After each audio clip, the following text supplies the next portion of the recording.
Dream house Hindi TV. सपलालच ले डूबा।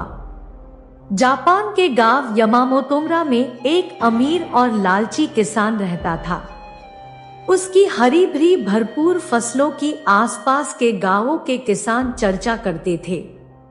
उसकी विशाल हवेली और महल के पिछवाड़े झोंपड़ी में एक गरीब किसान रहता था जो मेहनत मजदूरी करके परिवार पाल रहा था।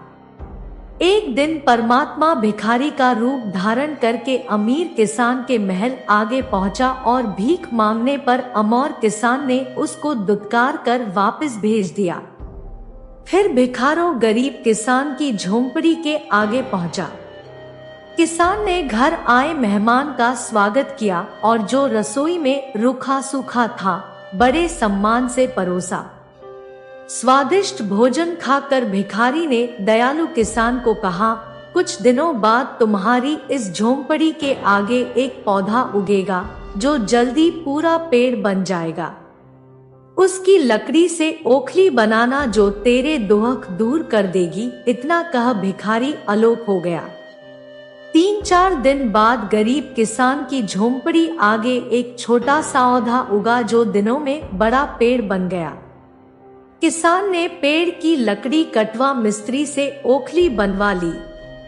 इस ओखली में जब किसान धान फेंकता तो उसमें कई गुना ज्यादा चावल निकलते। ओखली अनाज से भरी रहती। किसी तरह इस बात का पता लालची अमीर किसान को लग गया। इसलिए एक दिन उसने गरीब किसान से उसकी ओखली मांग ली। अपने घर पहुंच जब अमौर किसान ने ओखली में अनाज डाला तो वह खाली थी। गुस्से में आ लालची अमीर किसान ने ओखली के टुकड़े टुकड़े कर दिए।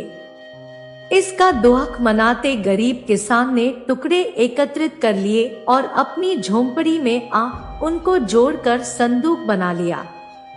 अब जब उसने संदूक में से भिखारी की आवाज सुनी तो उस पर अमल करते अपनी जोड़ी सारी पूंजी उसमें रखी तो उसके संदूक में रखे पैसे सोने चांदी के सिक्के बन गए। फिर अमीर लालची किसान उसका संदूक छीनने के बारे सोचने लगा।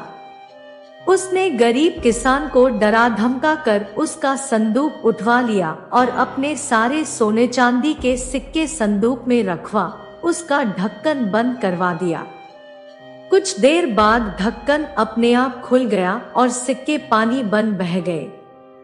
गुस्से में आकर किसान ने बाकी सिक्के भी संदूक में फेंक दिए और वह भी पानी बन बह गए। गांव में पानी का तालाब बन गया। पानी अभी भी आ रहा था।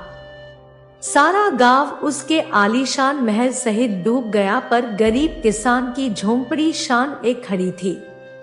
कहते हैं चाहे अमीर लालची किसान को लालच ले डूबा पर आज भी जापान के यमामोतोमरा गांव में संदूक वाली नदी और तालाब है।